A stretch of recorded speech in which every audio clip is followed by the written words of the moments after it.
5 litre கூடமா வெள்ளாயிரம் வருமா? அதான் 2 கை தூக்காது. என்ன ஒரு 500 200 இருக்கும்னு நினைக்கிறேன். பாருங்க ஆட்டோ கடைக்காரம்மா அதனால 5 ரூபா சொல்லுவோம். அதனால என்ன பண்ணுறீங்க, உங்களால் முடியல அப்படின்னா இருங்க உங்களால் முடியல அப்படின்னா இருங்க வரேன் அம்மா.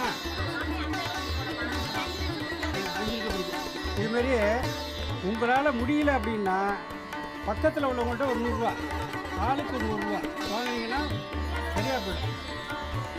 அதான் முடிய பக்கத்தில் ஒரு 150 வாங்கினீங்கன்னா சரியாக போய்டும். இது ஒன்றும் தப்பே கிடையாது. நம்ம கௌரவத்தெல்லாம் பார்க்கக்கூடாது. சுவாமி காரியத்துக்கு சுவாமிக்கு செய்கிறத வந்து கௌரவம்லாம் பார்க்கக்கூடாது. நான் செய்கிறேன் அப்படின்னு அதை முன் வந்து செய்யணும். நான் வந்து உங்கள்கிட்ட குறைச்சலாக தான் கேட்குறேன், பெரிய அளவுலாம் நான் கேட்கல. ஏன்னா உங்களால் முடிஞ்சது செய்யுங்க. செஞ்சு அதை நிச்சயம் அந்த குடத்தை வாங்கி கொடுத்துருந்தேன். ஏன்னா நான் அதுமாரி நம்ம செம்பு திறந்துருக்காங்க. அவங்க பார்க்குறத பார்த்தா எனக்கு 11 செம்பு தான் வரும்னு நினைக்கிறேன். 51 செம்பு கேட்டேன். அவங்க சொல்கிறத பார்த்தா 11 அந்த அம்மாவும் பார்த்தா கிடத்தானே. அப்புறம் என்ன விட்டுலாம் 2 பேரும் சேர்ந்து 51 செம்பு கொடுத்துருக்காங்க. 2 பேர் கூட்டணி போட்டு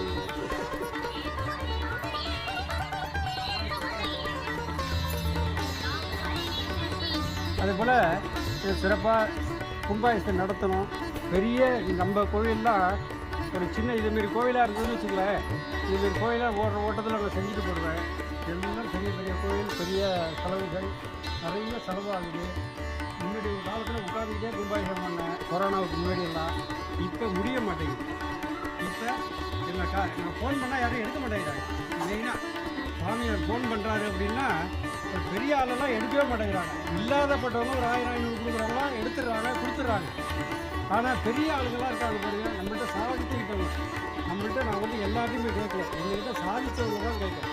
எங்கள்கிட்ட இங்கே வந்து சாதிச்சுட்டு நல்லா இருக்கவங்க, ஒருத்தர் கம்பெனி வச்சுருக்காங்க, ஒருத்தர் எவ்வளோ காரியங்கள்லாம் பண்ணியிருக்காங்க, அவங்களெல்லாம் கேட்குறேன். ஃபோனே எடுக்க மாட்டேங்குது. எடுத்தாங்கன்னா அவங்க கால் மீட்டிங் அப்படின்றாங்க. அதுபோல் நல்லா இருக்கட்டும், கௌரியமாக இருக்கட்டும். அதனால நீங்கள் இல்லாதப்பட்டவங்க நீங்கள் செய்வீங்கன்னு எனக்கு தெரியும். அதுபோல் ஏன்னா இப்போ ஒரு கிராமம்னு வச்சுக்கலாம், அதில் ஒரு 30 வரி இருக்கும், 40 வரி இருக்கும். அவங்கெல்லாம் சேர்ந்து அந்த கும்பாபிஷேகம் பண்ணுவாங்க. ஒரு சின்ன கோயில் கட்டுவாங்க, பண்ணிடுவாங்க. நம்ம கோயில் அப்படி கிடையாது. நம்ம கோயில் பொது கோயில், உங்கள் கோயில், நம்ம கோயில், எல்லாருடைய கோயில். இதில் வந்து நம்ம வந்து எதுவுமே ஆதிப்பாடு இல்லை. நம்ம கோவிலில் வந்து எல்லாரும் நம்மளுடைய மனசாட்சிப்படி நம்ம மனம் வந்து செய்யணும்.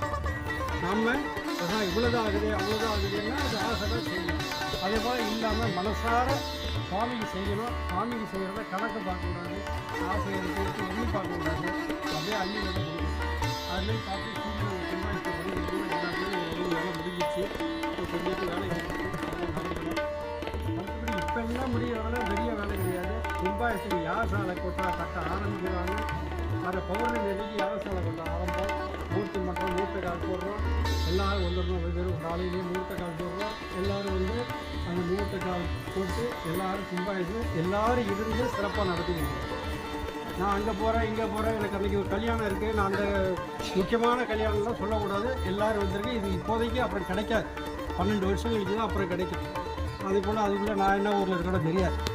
அதனால் எல்லோரும் வந்து கும்பாபிஷேகம் சிறப்பாக நடத்தி கொடுக்கணும். நீங்கள் எல்லோரும் சிறப்பாக இருக்கணும்னு பிரார்த்தனை பண்ணி ராமநாமம் சொல்கிறேன். எல்லோரும் சொல்லுங்கள். ராம ராம ராம ராம ராம ராம ராம்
सच्चिदानंद सद्गुरु श्री साईनाथ महाराज के जय सच्चिदानंद सद्गुरु श्री साईनाथ महाराज के जय सच्चिदानंद सद्गुरु श्री साईनाथ महाराज के जय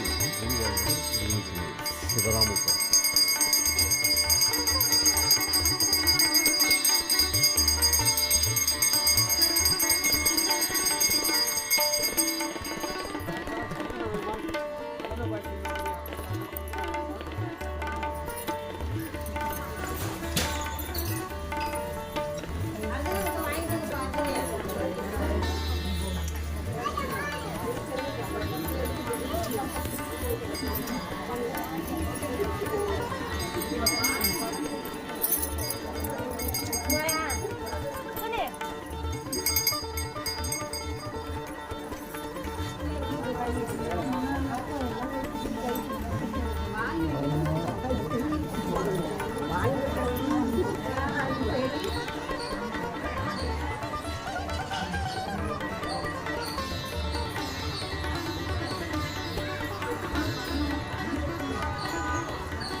பாதி தான் தூக்கினாங்க இப்போ சின்ன குடம்